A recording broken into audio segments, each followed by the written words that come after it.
Hey guys, John here. I hope you're all doing well.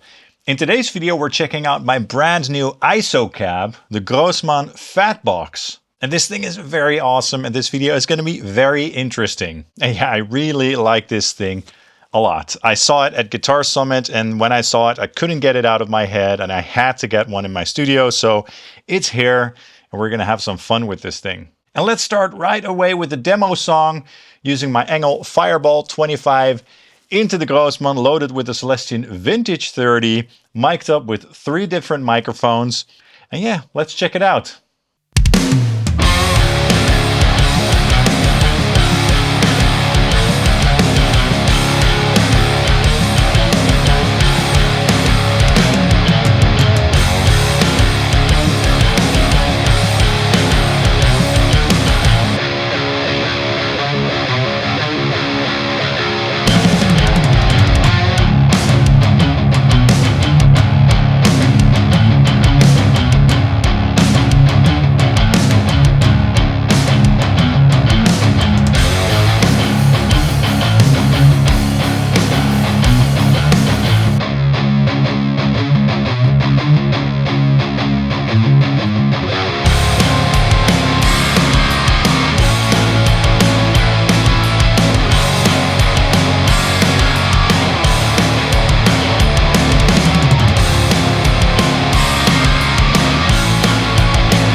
All right, I don't know about you guys, but I thought that sounded really good. So, regarding the signal chain, that was my new Valiant Jupiter, also called Tony. Really cool guitar. It has the bare knuckle polymath pickups in it.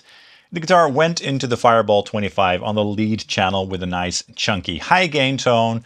The amp was being fed into the ISO cab, the Grossman Fatbox, loaded with the Celestion Vintage 30. The Vintage 30 was supplied by Tube Amp Doctor, by the way. Thank you so much to Tube Amp Doctor for arranging that speaker, as well as a couple of other speakers that they sent to me for comparisons that I'll do in the near future. So stay tuned for that. It's going to be a lot of fun to do speaker shootouts with this cabinet as well. I'm also going to put some links to those speaker product pages in the description below, by the way. And in the Fatbox, I had 3 mics going on. So that's 2 SM57s, both placed on a different position. And then also the Sennheiser MD421 Kompakt mic. Those 3 mics went into some simple mic preamps and then back into my interface. And in the DAW, I did some match EQ, which we'll get to later in the video. And a little low cut and some panning and some balancing between the mics. And that's it basically.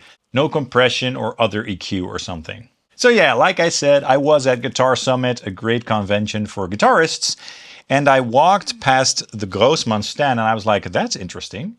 They look so compact, you know, the ISO cabs. And I took a listen, and I was also very impressed at the attenuation that these cabinets offer. So they can attenuate your sound with 30 decibels, which is quite a lot. So with an ISO cabinet like this, you can basically use real speakers, real microphones and stuff, but at very manageable levels. I live in a house with kids and stuff, and in the evening, of course, they sleep.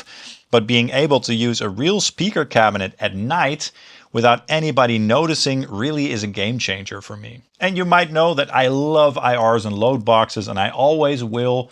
That's sort of my main thing, and that's what I've been known for kind of on my channel. And that's all great. Nothing against IRs. I still love them a lot.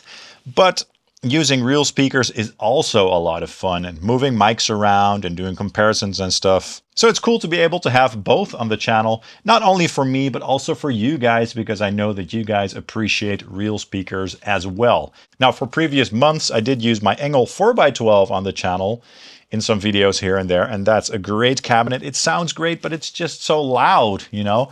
So I can't really use that at night at all. And if I use it during the day, I'm always like a little bit uncomfortable at how loud it is and stuff. So now that I have this one, I can do real speaker stuff at much more manageable levels, and that is awesome. And when I got this, I basically realized that I opened Pandora's box here in terms of what I can do with this thing on the channel. You know, as I mentioned, I really want to do speaker shootouts and stuff like that. I have a bunch of speakers on the way already, so that's going to be very interesting. So again, stay tuned for that. Now, in terms of the specs, this thing is quite chunky. It's not huge, as you can see, but it's heavy. It's about 28 kilograms without a speaker loaded into it. It's made out of 25mm MDF, so it's very sturdy and it does a great job at attenuating the noise that's inside of it. And it also has this textured paint going on, and I chose the white one, but you can also get them in black. Not to mention that you can even get a road case for these builds.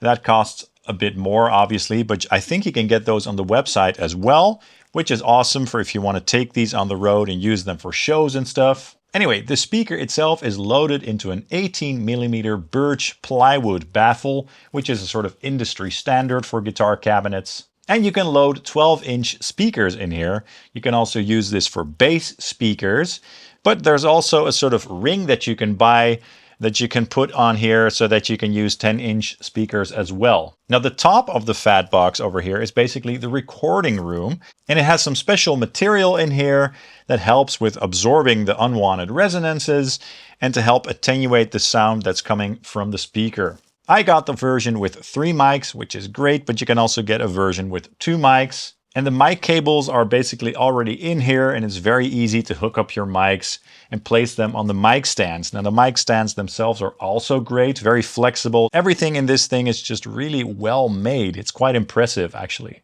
On the back of the cabinet, we have the XLR outs, which are color coded so that it's easy to find out which mic you're taking from the back, and the speaker jack is down there as well. And connecting the speakers is also very easy. The Fatbox has a speaker cable connection system called Fresku, and that's really easy. You basically put a small black and a small red wire on your speaker, and then you just click the speaker in and out. And to take a speaker in and out of the cabinet itself is also very easy with some simple clamps. You just take it out, remove the little cables, and you're done. The cabinet itself also has a felt seal, so it seals very nicely. And on the bottom of the cabinet, there are special rubber feet that prevent the low-end resonances from going into the floor, so that's also great. And so far I've been very pleased with how well this thing mutes the sound. I've used this at night when my kids were sleeping, which is absolutely crazy. And myself in my studio, the way that I have it placed usually, I don't really hear it at all, which is crazy. You basically hear some mid-range sound coming out of it. So let me try to demonstrate that for you with the camera mic. I'm just going to put the camera here and then play some sound with my amplifier through it and then lift the lid off so you can get an idea of the difference in sound with the lid on and the lid off. Check it out.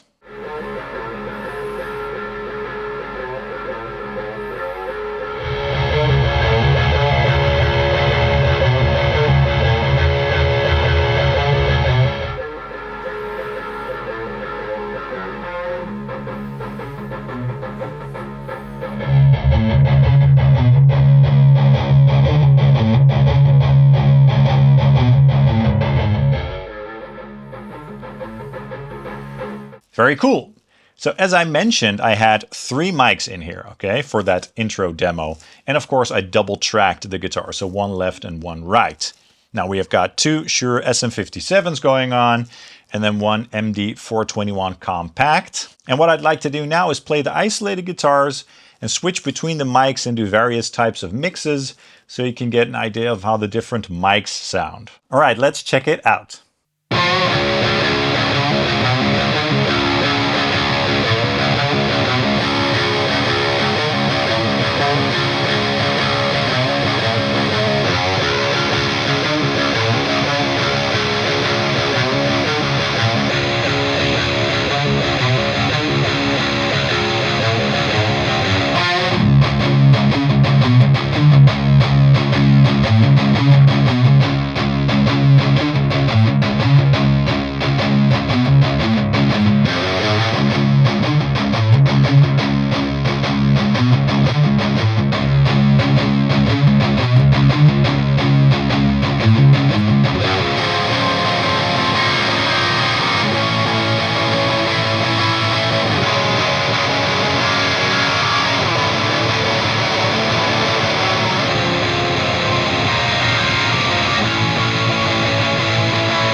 right, so that was quite interesting, right? I think that the blends sounded really good, but the mics by themselves also sounded great. One of the SM57s is placed in a position where it's slightly darker and the other in a position where it's slightly brighter. And that's going to be really convenient for me when I try different speakers, just so I can switch between the two SM57s or blend them and all that stuff. Now, at the beginning of the video, I mentioned that I used some match EQ, and I'll explain what I did there. So an isolation cabinet like this, when you put the lid on, is going to have a little bit of an impact on the sound, okay? Even though with this cabinet it's very minimal, there still is a little bit of a difference in the sound when you put the lid on versus when you take the lid off. In fact, in the user manual of the Fatbox, there are some recommended EQ settings that you can use if you so desire to mimic the sound of the cabinet with the lid off, so that the resonance that you get that sort of change the sound a little bit with the lid on are negated, basically. And that is cool. I tried that and that definitely works, but I wanted to take that a step further. So what I did was I reamped a part with my amplifier through the cabinet with the lid off, and then that same part with the lid on, and I did a match EQ. So now I have a match EQ file that I can apply to the track so that it always sounds as if the lid is off. So it's a little bit more natural sounding. The low end is a bit more extended and the mid-range is a little bit different as well. The cabinet sounds fine with the lid on with no EQ, but I prefer to work this way to get the best possible results, basically. I even exported that EQ curve to an IR so that I can load it into my modelers, say my FM9, which I am using as my main guitar hub and audio interface, and then monitor all the sounds that are coming from the cabinet through that EQ curve so that it always sounds as if the lid is off. Quite awesome. So I prepared a little A/B comparison test so you guys can hear the difference of the sound with the EQ on and off. Take a listen.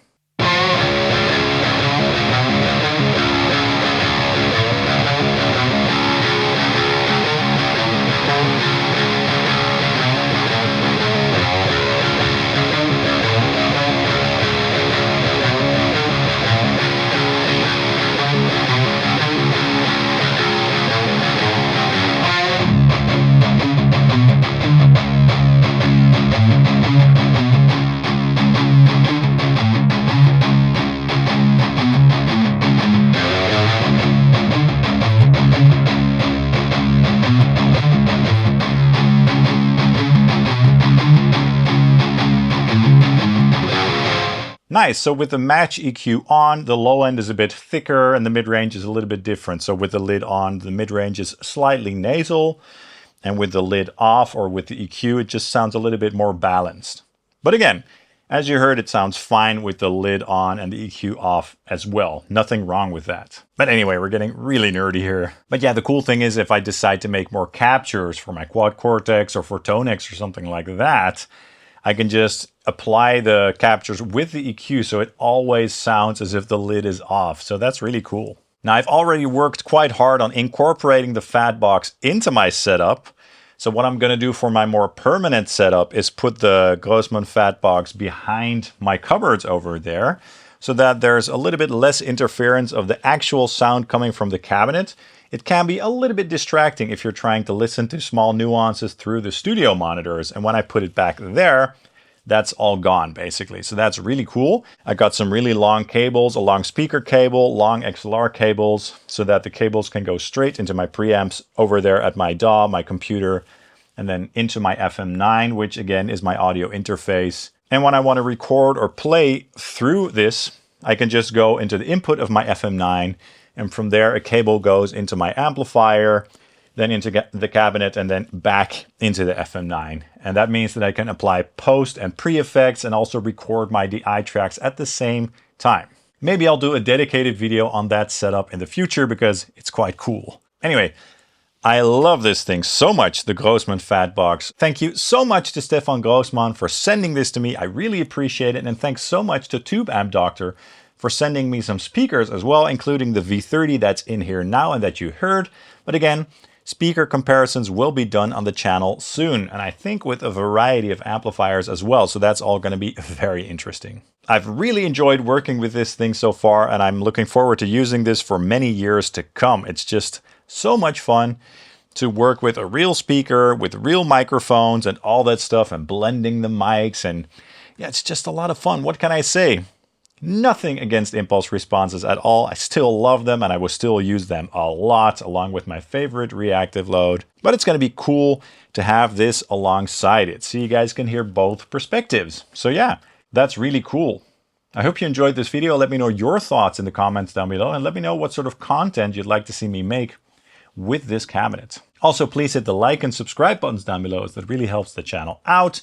And if you want to support the channel, you can buy something at my affiliate links at no additional cost. That would be awesome. And of course, also follow me on Facebook and Instagram. Thank you guys so much for watching and I hope to see you soon. Cheers.